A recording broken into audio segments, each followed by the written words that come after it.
maar ook boos over het succes van Trump. Boosheid die vaak gepaard gaat met harde taal en soms met geweld. Is deze woede gevaarlijk voor de democratie? Of kan die woede ook vruchtbaar zijn?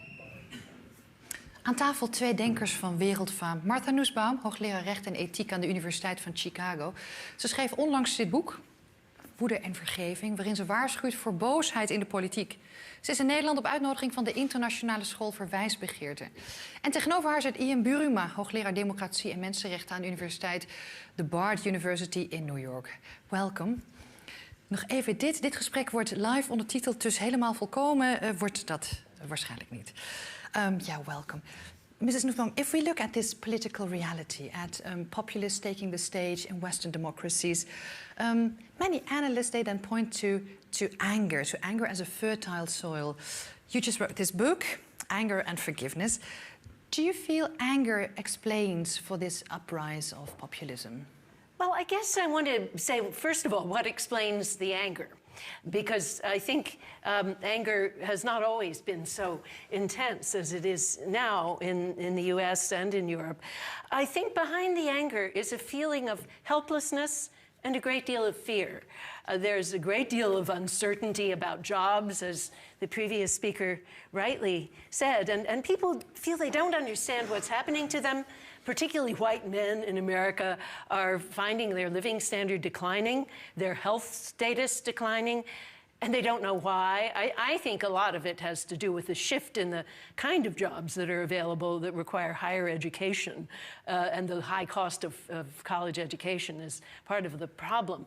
But in any case, whatever the problem is, they feel helpless, they feel they're not doing well, and they, instead of trying to solve the problem, which they don't feel anyone is doing, they look for somebody to blame.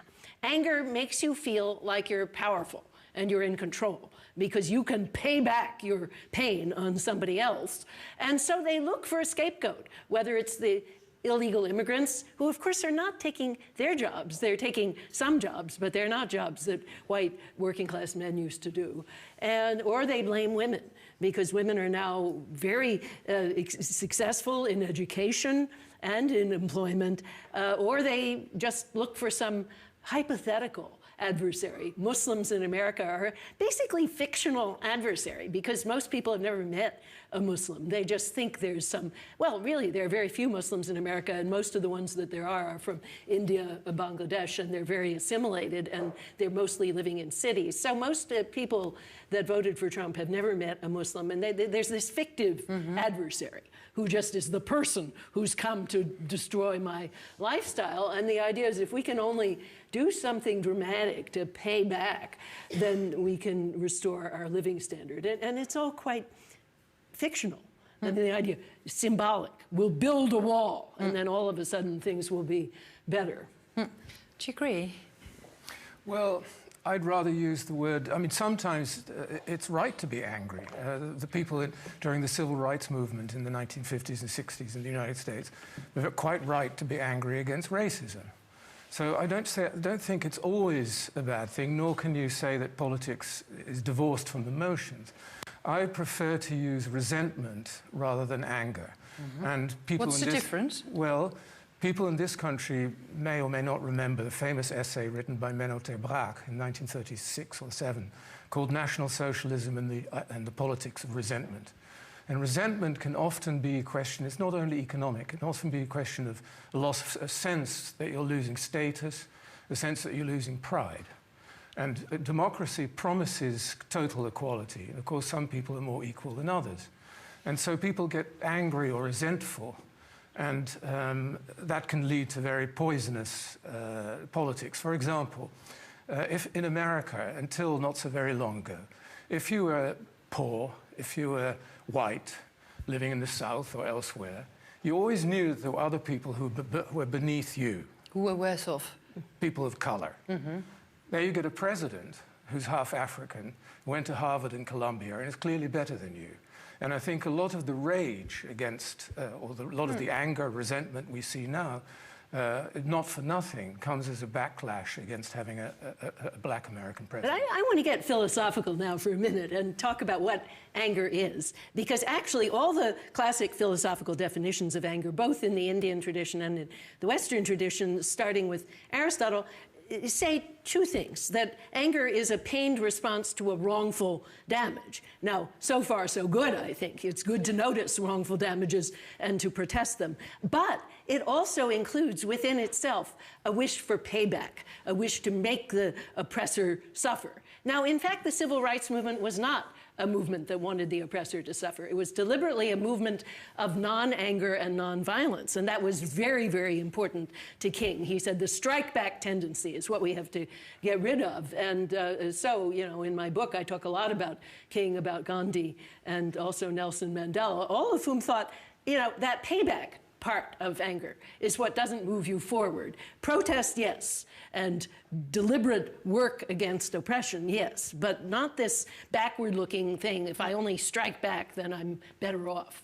And do you agree with Mr. Buruma that it is exactly resentment, the looking back, sense for revenge, that is such a thriving force today? Well, I think people use the word in different ways. I've studied this, and I think sometimes people do use resentment as the specific species of anger that's concerned with payback. But I actually think most people's everyday anger is very concerned with payback. I mean, think about divorce, and when people get divorced, they really want that betraying spouse to suffer, and that is a big part of their anger. And I think you could call it resentment, but I think that actually the word anger captures it perfectly well. And the part that's productive, sometimes people call indignation rather than anger. I call it by a special name that I invented, transition anger, because it makes the transition from looking backward at pain to looking forward to work and constructive hope. But in any case, however we use the words, and it's always very difficult to translate these words from one language to the other. As it turns out, I think in my book in Dutch, I know that there was a problem that the translators had about which words to use. I know, and we shouldn't get involved in a discussion about definitions. No. Really more in the content. Exactly. And I think the content is that if what you think is that paying back the person who harmed you is going to make your life better, that's a false lure, and it's a diversion from the task of getting on with life, basically. And do you agree, because Mrs. Nussbaum just said, it also has to do with people fearing their near future, you know, that they want to restore their living standards. Do you agree that that is a source of anger? Of course, and sense of betrayal. Betrayal by whom? Well, then you can fill that in with anybody. I mean, that's the scapegoating. But in this case, what we just heard from the earlier speaker, betrayal by the elites, which is also rather vague and emotional. But often heard, though. Often heard, but because it's often heard doesn't mean it's right. But people do think that, and that they've been, and again, this idea of having been promised equality or having been promised this or that, and then feeling betrayed because you don't get it. Something that's occurred to me recently, and I'd like to know what Professor Nussbaum thinks, but that one of the reasons for this, certainly in Europe, maybe, certainly in this country, may be the fact that religion, organized religion, has been pretty much demolished. If you were poor and you were Dutch, if you were underprivileged, at least you could find, if you were all shared a certain religious belief, you were all equal in the eyes of God. There was a sort of metaphysical sense of equality. Since that's been eroded, and material success has become the only yardstick. And people would find comfort in churches, wouldn't they? Indeed. For their suffering. And then when you feel left out, left behind, underprivileged and so on, that could easily become a kind of rage. Yeah, I don't think it's the same. And I actually think in the US, as in the civil rights movement, where religion was the central driving force for human equality and respect, that's still operative in many circles today. I mean, look at the killings in Charleston, South Carolina, where all these people in a church were shot in cold blood by a white racist.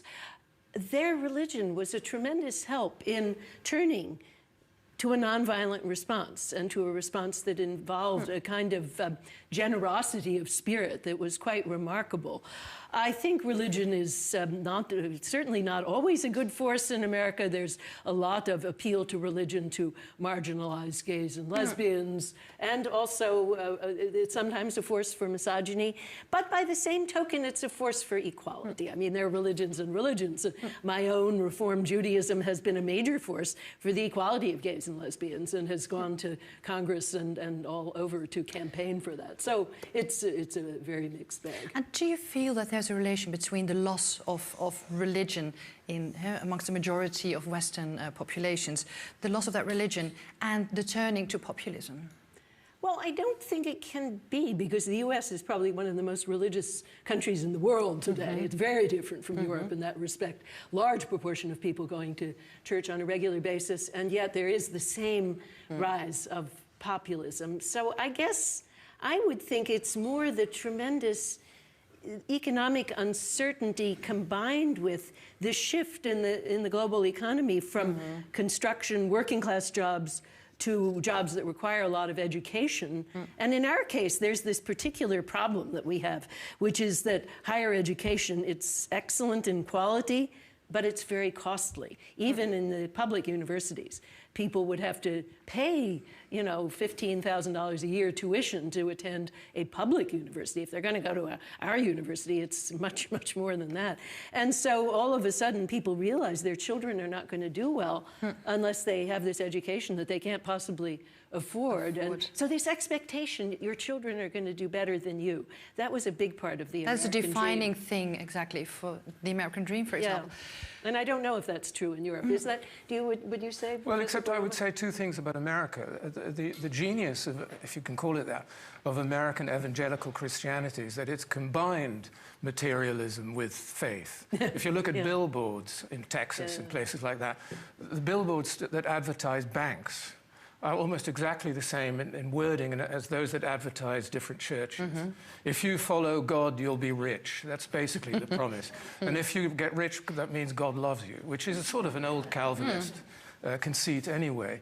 And also, a lot of the people who voted for Donald Trump, who call themselves evangelical Christians, clearly don't care that he does and says everything that's against their faith. So religion clearly wasn't a motivating force. No.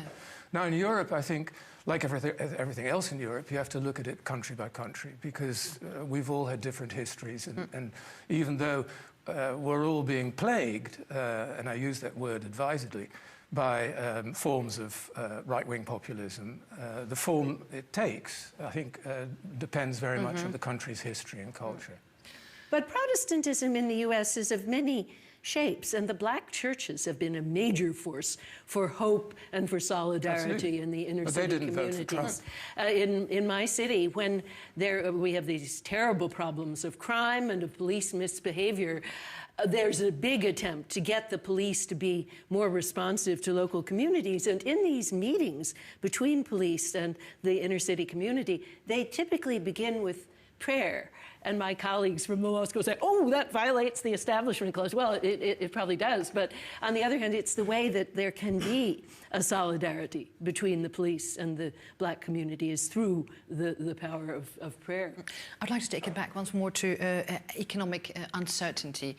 Because this weekend, our Minister of Treasury and President of the Eurogroup, Jeroen Dijsselbloem, he said he blames the banks for the financial crisis and blames the financial crisis for the rise of populism.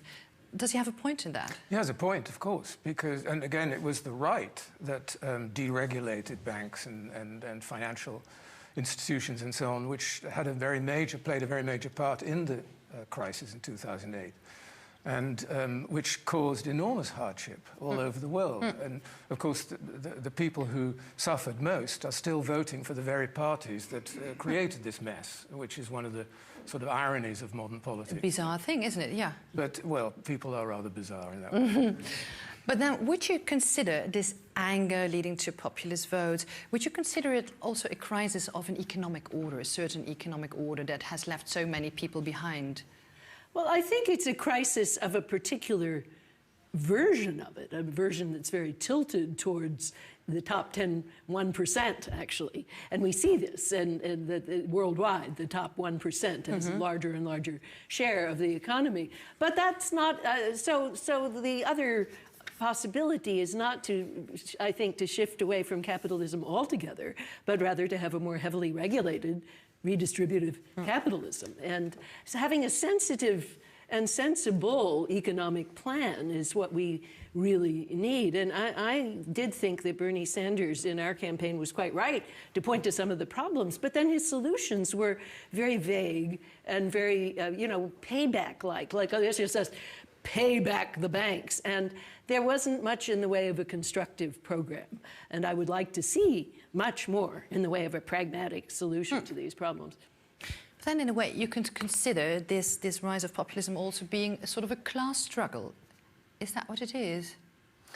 And then my next question would be, isn't it then bizarre looking at the cabinet that Trump is formating at this time? Well, it's certainly totally bizarre, yes, because he promised that he was going to look out for the old working class and the underprivileged and so on. And it's billionaires and in his around cabinet. him it's louche billionaires and ex-generals and Goldman Sachs people, even though Hillary Clinton was blamed constantly for having given well-paid speeches to at Goldman Wall Street, Sachs, which was unwise, but certainly a minor sin.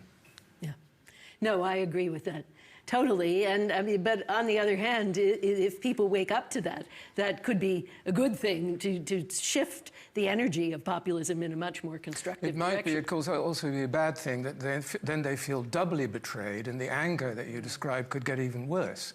If after this they're let down again, God knows what could happen. Well, I think the Democratic Party has to quickly regroup and come up with good, appealing solutions and appealing candidates. But, at a local level, things are not so bad. We just elected a senator. We now have 2 Democratic senators who's a woman with disabilities, which is itself very interesting. She gave birth at the age of 42 with no legs. So this is a remarkable woman of tremendous energy. She lost her legs in the Iraq War as a fighter pilot. So anyway, this woman of tremendous energy is a Democrat. And so there's this whole new generation of very interesting Democrats who are coming up. And so I think if we look at Congress and we look at the Senate, it's much more hopeful than if we look at the presidency and his cabinet right now. I wish I could share your optimism. Well, no, because if we look at another grievance in this whole discussion, is always migration.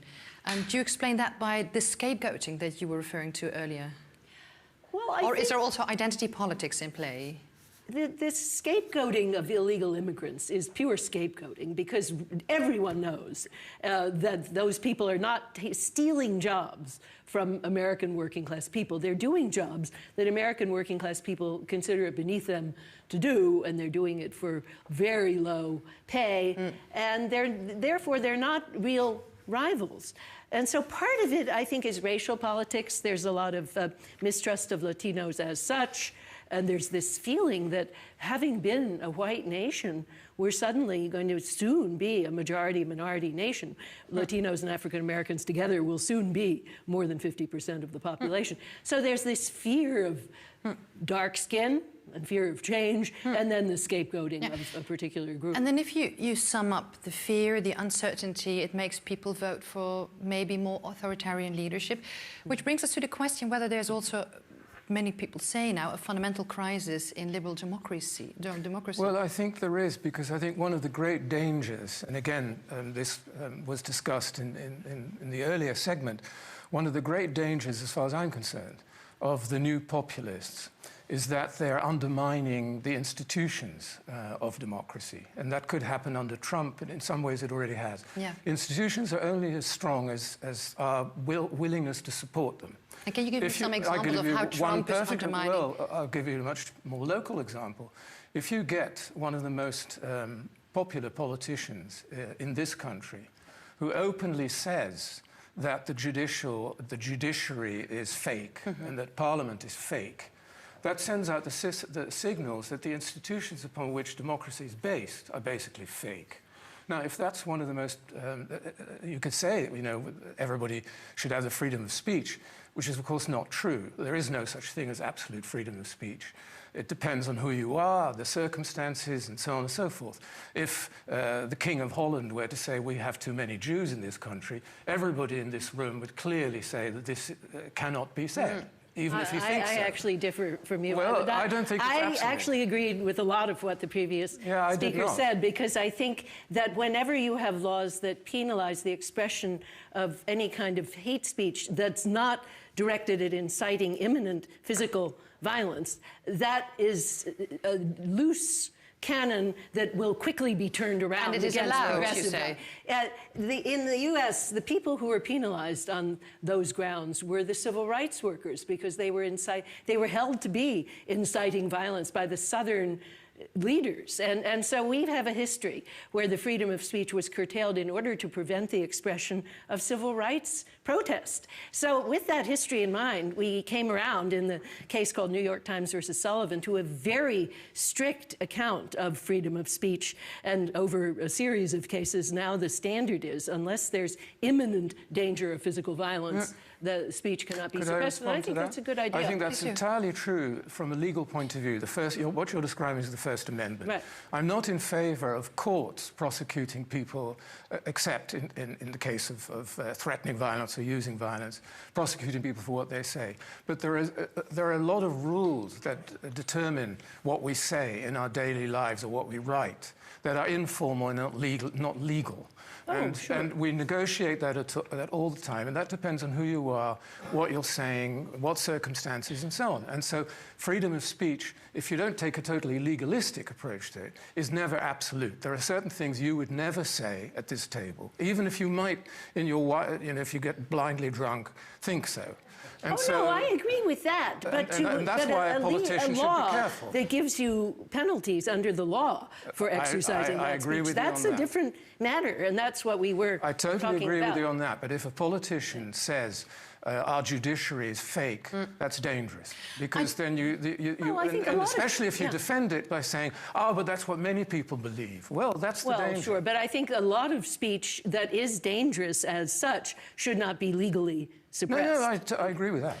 I don't know if it's in line with this, with delegitimizing the judiciary, but according to a Harvard study, the US faces an eroding support for democracy as the best way of governing a country, especially amongst millennials. It appears that people tend not to have such big problems with more authoritarian leadership. Is that worrisome? Of course it's worrisome. I mean, if you believe in freedom and democracy, then any tendency towards wanting or accepting authoritarian leadership is deeply worrisome. And how do you explain that? First of all, the study was not just US, it was a worldwide study. But I don't think it was a very well-conducted study because they did not offer a definition of democracy. People might have thought it just meant majoritarianism. And of course, no, I don't support majoritarianism. I think courts have a role in defending basic civil rights, and I don't think a majority vote should be able to take away basic civil rights. So that's why I think the study, we shouldn't be too worried by that study because it was a badly phrased study. And apart from that study, you don't feel that support for democracy is eroding? I don't know. I mean, I don't really have any reason to think so, given the undergraduates that I teach and the people that I come into contact with. No, I think they want to see it strengthened, and they do want very strong protection for basic civil rights. Well, it depends what you mean by democracy. If you mean direct democracy of the people, and those who disagree with that through referendums and so on, and those who disagree with it are traitors and so on, no, then... But that in itself, of course, is already an undermining of democracy, parliamentary democracy or liberal democracy. And I think I think if it is true, what we heard earlier, that most people agree with the statement that Parliament and the judiciary are fake, then that clearly shows a lack of confidence in democracy. And then take it back to that anger we started with. Do you feel this anger could have thrived so much without social media? I think that's a very troubling thing to me. Now, I have to say, I'm not on Facebook. I'm one of the few people. I steer clear of all social media, so I don't feel I can pronounce with any authority on this. But I do think when people are able to just vent any opinion anonymously, as they can do even on blogs, even without social media, and just sound off, and then only talk to their own group. There's this phenomenon of group polarization that's been much studied, that if you talk only to your own group, your views get more and more extreme along that spectrum. Whereas in earlier days, people used to read a newspaper and they would encounter a variety of opinions and they would thereby be moderated themselves in their opinions. So I do think it's dangerous. And now the public domain has moved a bit online. It has become totally uncontrollable. Is that a problem according to you? Yeah, I'm afraid I have to agree. So it's much less interesting. No, that's okay. But then the question is, do you feel there should be something done about that? Well, it's very hard to see if it's what. poisoning democracy, I don't know. What I hope will happen is that eventually publications online, and I think more and more publications will move online, that some kind of system will be devised which is a little bit like the old system of journalism as it existed, and that you have editors, that you have a sense of responsibility, and so on. Right now, it's a free-for-all, and not only online, I mean on radio too. In America, when they started deregulating the media, that meant that radio jockeys often say all kinds of crazy stuff. But and that's the only source of information for a lot of people. And yeah, I agree that some sort of sensible regulation needs to be there. In the old days, if somebody wrote a letter to the New York Times that contained defamatory statements about an individual, they could sue not just that individual, but the New York Times. But on the internet, there's a special protection for website owners that nothing that they post on their site, they cannot be sued for defamation. They're not responsible. Now, it's tricky because I think it's not clear that we really want to encourage a lot of litigation about internet websites because they are a source for young people exploring sexuality, for all kinds of political protest. But an open discussion of what forms of regulation make sense and what forms of editorial control make sense, I think, is what. With this, we've come to solutions. If we look at solutions for this anger that has fostered so much these populist movements, Mr. Buruma, what do you see as some kind of solution? I'm very bad at solutions. Are you? But I think one thing that has to happen, Professor Nussbaum already said it, I mean, the Democrats have to get their act together in America, and the same goes for the left-of-centre parties in Europe, or the main parties. And that means some kind of New Deal, I think, something that takes into economic account, program. Yeah, and not just economic, but that gives people a real sense of hope. That's not just rhetorical.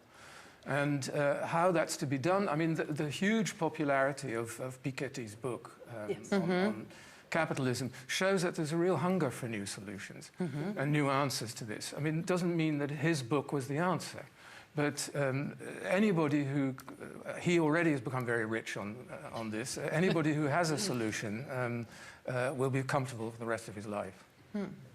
And yeah, we're now in like the dark days before Christmas, so we would be happy to learn from you whether you somewhere see the silver lining.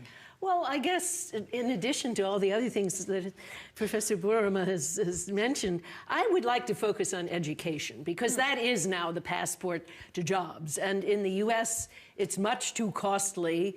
And so what we have to do is have a sensible program for making a higher education available at every person. Now, Bernie Sanders just says, well, higher education should be cost-free. But that was pie in the sky. He didn't have a way of getting there.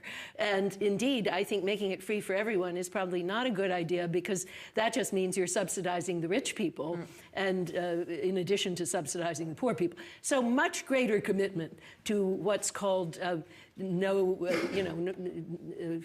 tuition, need-based tuition. In other words, that nobody should be precluded by need from attending the university. And so... And would this education solve merely the economic problem we're facing? Well, because the jobs, there are jobs. In fact, the unemployment totally is quite low. Obama has created jobs, but they're just jobs of the wrong sort for the people who are angry and supporting Trump.